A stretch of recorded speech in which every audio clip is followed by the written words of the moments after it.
Bonsoir. Bienvenue dans l'émission Stadium d'aujourd'hui. Et dans le compte d'aujourd'hui, nous aurons à recevoir le gardien de Djito, M. Advikossi Agbeko. Bonsoir. Bonsoir, monsieur Obestar. Comment Obestar. Oh Dieu merci, je vais bien. Et chez vous? Ça va. Ma première question pour vous. Est-ce que vous pouvez nous parler de votre parcours? Ouais, tout d'abord, je tiens à vous remercier pour ce travail que vous êtes en train de faire pour le football togolais, pour nous les joueurs togolais. En commençant mon parcours, je dirais que j'ai connu 2 centres de formation de grande renommée au Togo, en commençant par le CDS Olufade et le Liberty Sport Academy d'Agbo-Drafort.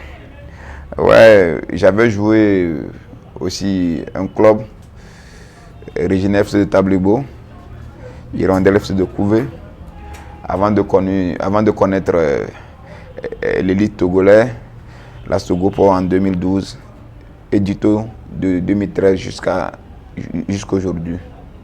Après Liberty Sport Academy d'Agbo-Drafort, avant de connaître l'élite. Donc je dirais un peu ça. Hein.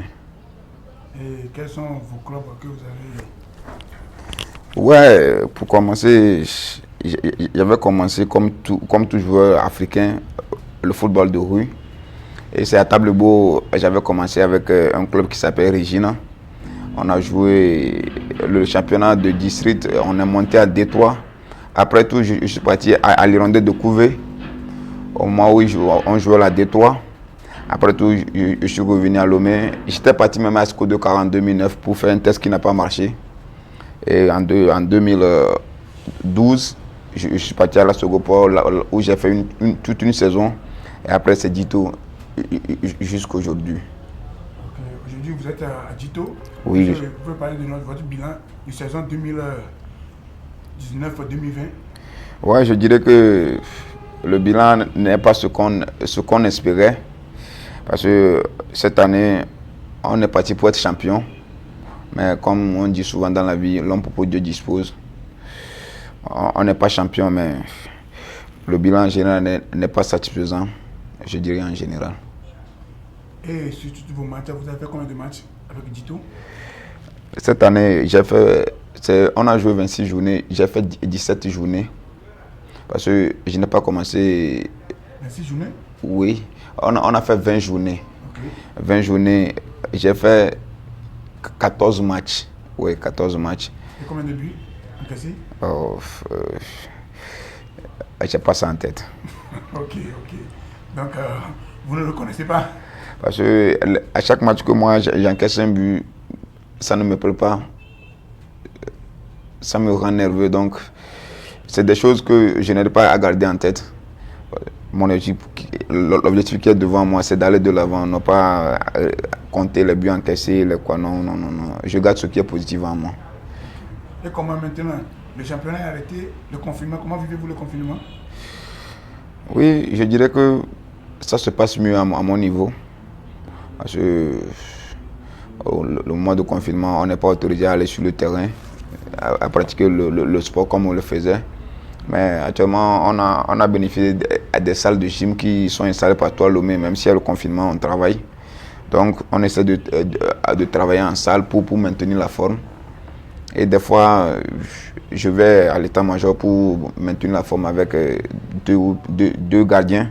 Donc, je suis en train de garder la forme pour le moment. Ok, merci beaucoup. Et par rapport à votre club, je dirais, les salaires, comment est-ce que ça va, ça vient ou bien vous êtes dedans sans salaire dans le confinement? Parce que si nous voyons bien avec Novici, l'État a fait des choses avec Novici envers les gens, mais on a oublié les athlètes de football, vous voyez, non, les joueurs. Comment gérez-vous la situation à votre niveau? Oui, pour être franc, sur cette question, à Djito, il n'y a pas de salaire non payé. Hein. Même en ce moment de confinement, si vous connaissez d'autres joueurs, vous pouvez les appeler, ils vont vous le confirmer. Il n'y a pas de salaire qui n'est pas payé. Donc, tout le monde est payé. Ce n'est pas demi-salaire, hein. C'est le salaire complet, on paie à tous les joueurs. Donc à Djito, c'est bon ça? Ouais. On mange bien là-bas, non? À Djito, toujours bon. Il était toujours bon. Oui. Ok, merci beaucoup. Parlez-nous un peu de votre parcours, votre carrière avec la sélection. Parlez-nous un peu de votre parcours là-bas. Oui. Comme tout joueur, tout rêve de jouer pour son pays et pour l'équipe nationale.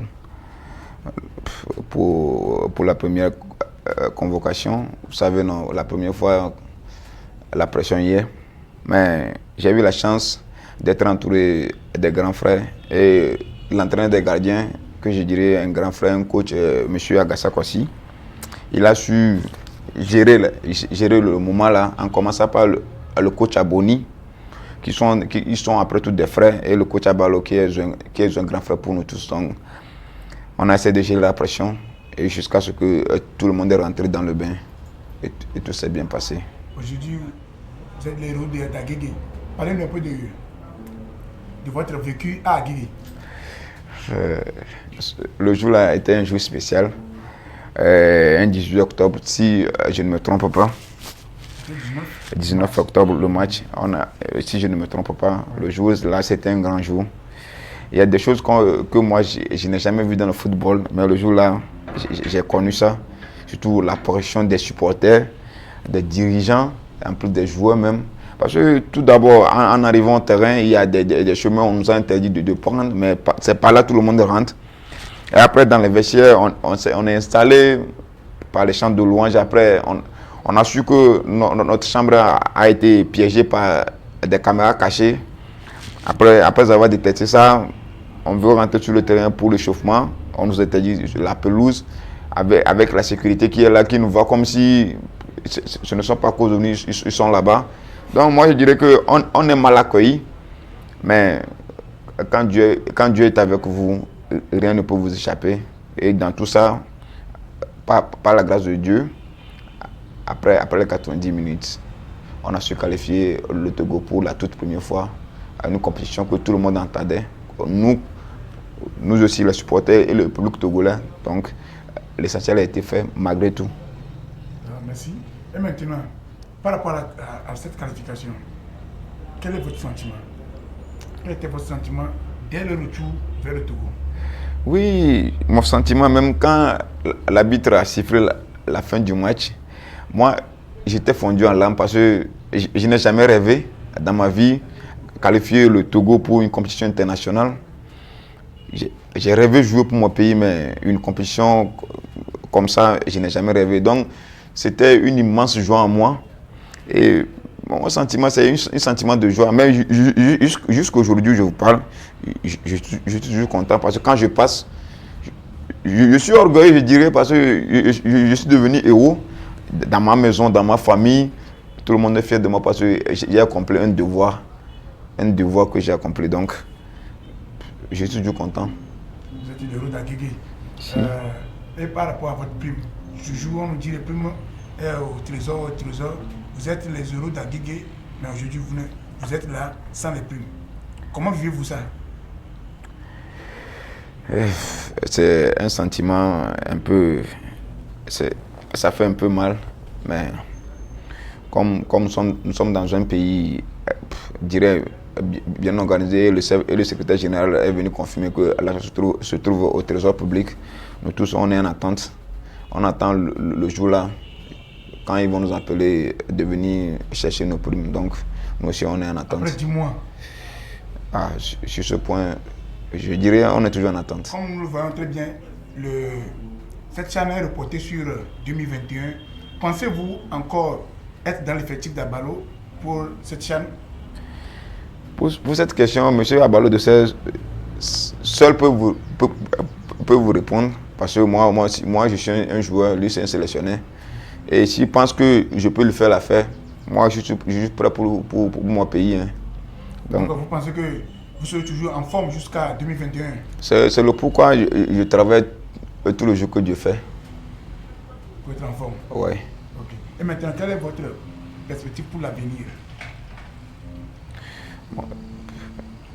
Je dirais, à l'heure actuelle, je rêve un championnat plus huppé que ce que nous vivons au Togo. Parce que tout footballeur rêve une vie meilleure. Donc si aujourd'hui je trouve mieux ailleurs, ça me fera plaisir. Ok, merci. Votre mot de fin? Oui, tout d'abord, je vous remercie, le réalisateur. Je remercie le plus sportif togolais. Je remercie les dirigeants de Dito. Je remercie tout le monde. Parce que si je veux citer les gens, on ne va pas quitter ici aujourd'hui. Merci beaucoup. Merci beaucoup. Merci, M. Adri. Merci.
Shaku now, shaku now, shaku, shaku now.